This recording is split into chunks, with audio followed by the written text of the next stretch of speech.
TV सत्यमेव व्रतम। Photo त्याच्यातून वाटणारी सगळ्याच महाराष्ट्राला वाटणारी अस्वस्थता, त्यानंतर आज राजीनामा झाला। राजीनामा झाल्यानंतर ज्या असंवेदनशीलपणे ट्विट्स आले आणि आणखीन वेदना झाल्या।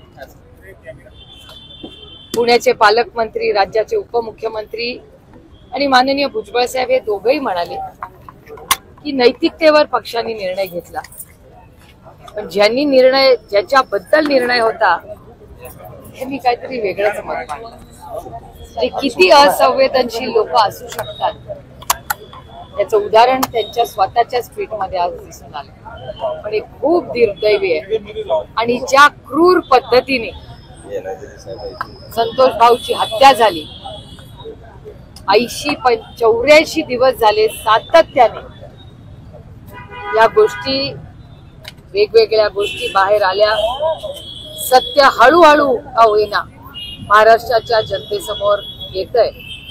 पण एक गोष्ट मी सांगते तुम्हाला, बीड मध्ये ज्या 100 का 110 हत्या ज्याचा उल्लेख अंजलीताई दमानिया, बाप्पा सोनवणे आणि सुरेश धस वारंवार करतायत, संदीप क्षीरसागर करतायत, या सगळ्याची SIT झाली पाहिजे। 100 लोक जे गायब झालेत त्या प्रत्येकाची फाईल उघडली गेली पाहिजे आणि त्या प्रत्येक कुटुंबाला न्याय मिळालाच पाहिजे अशी आमची आग्रहाची भूमिका आहे। दुसरीकडे धनंजय मुंडे यांना आरोपी करायला अशी देखील मागणी केली होती, कारण या आवाजात हा सर्व प्रकार झाला। त्याची जी बैठक आहे ती धनंजय मुंडेच्या सातपुडा या बंगल्यावर झाली होती अशी सुरेश धस यांनी अनेकदा सांगितलंय। त्या दृष्टीने मात्र काही तपास होणार दिसत नाही। होईल ना, होईल, आम्ही करायलाच लावू, कारण का ही हत्या आहे, क्रूर हत्या आहे आणि जो कोणी या हत्येमध्ये सहभागी झाला त्याला आरोपी केलंच पाहिजे आणि त्या ज्यांच्यामुळे हत्या झाली त्यांना शिक्षा ही झालीच पाहिजे, ही आमची मागणी आहे।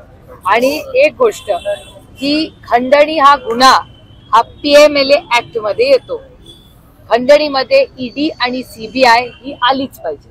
त्याच्यामुळे ED आणि CBI कडे मी मागणी करणारे दिल्लीला गेल्यावर की याची सखोल चर्चा आणि इन्क्वायरी झाली पाहिजे। सरकारकडून असं सुचवलं जात आहे की धनंजय मुंडे यांना या गुन्ह्यामध्ये को-कॉन्स्पिरेटर किंवा आरोपी करायची काही गरज नाही, असं सूत्रांकडून समजतंय। सरकार त्या तयारीमध्ये नाहीये।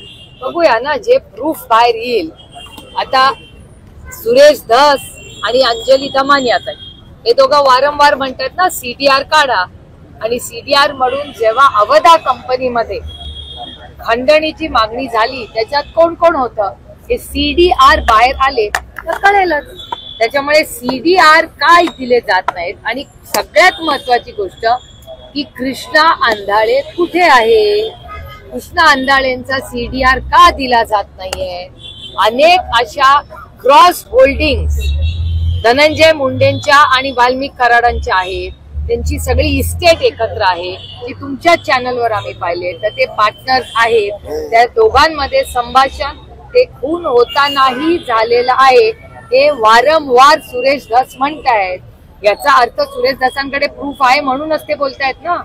या सगळ्या गोष्टी ज्या आहेत त्याच्यामुळे ज्यांनी कोणी आश्रय, सपोर्ट, आधार, धीर, प्रेम जे काही वाल्मिक कराडांना हे क्रूर कृती करताना साथ दिली त्या प्रत्येक व्यक्तीला शिक्षा ही झालीच पाहिजे, ही सिलेक्टिव्ह होऊ देणार नाही। आम्ही कितीही लढावं लागलं तरी लढू, पण संतोष भाऊच्या कुटुंबाला न्याय आम्ही देण्यासाठी कष्टांची परिकाष्ठा करू, पण त्या कुटुंबाला धनंजय मुंडे मंत्री आहेत त्यामुळे त्यांचा मोबाईल ट्रेस करता येत नाही, कॉल डिटेल्स काढता येत नाही असं आयोग म्हणजे तपास अधिकाऱ्यांचं ऑफ रेकॉर्ड मध्ये म्हणणं आहे। ते मंत्री आहेत त्यांचं नाही करता येत असं कोण म्हणतं?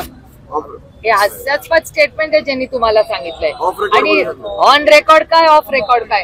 कुणाचा मोबाईल रेकॉर्ड करण्यासाठी तुम्ही विसरला का?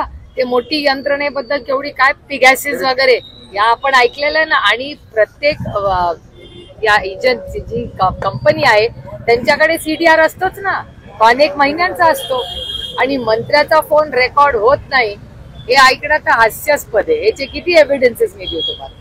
खून झाल्यानंतर गुन्हा दाखल व्हायला उशीर, गुन्हा दाखल व्हायला आमच्या काळात नाही, या सरकारच्या काळात ही किती झाली त्यांनी केलं तुमच्या मंत्र्यांची.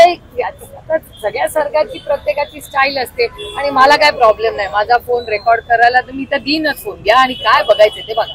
काही खून झाल्यानंतर कुणाचा गुन्हा दाखल व्हायला उशीर, त्याच्यानंतर आरोपीला पकडायला उशीर, त्याच्यानंतर राजीनामा घ्यायला उशीर. आपली जी काही गोष्ट आपण नेहमी म्हणतो की जस्टिस रिलेटेड जस्टिस डिनाईड, हे प्रकरण त्या वळणावरती जाणार नाही याची आपण खात्री वागू शकतो का? कारण हा संवेदनशीलता, माणुसकी, नैतिकता हे केवळ बोलला भाषा झाली असं बऱ्याचदा वाटतं. हे बघा, तुम्ही सगळ्यांनी आणि अनेक लोकांनी हे लावून धरलं म्हणून हे इथपर्यंत आलेलं आहे.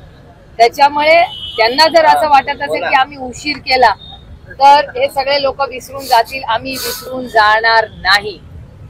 क्रूर हत्या झालेली आहे त्या कुटुंबाची. जो कोणी बीडला जाऊन त्या कुटुंबाला भेटलेला आहे, ज्यांनी थोडंफार त्याच्याबद्दल वाचलेलं आहे, तो हा विषय सोडूच शकत नाही. त्याच्यामुळे माझा विश्वास आहे जस्टिस इज डिलेड, देर आहे दुरुस्त आहे म्हणायचं. आता काय करणार या सरकारच्या? पक्षप्रमुख म्हणून अजित पवार पण यात कमी पडले असं वाटत नाही.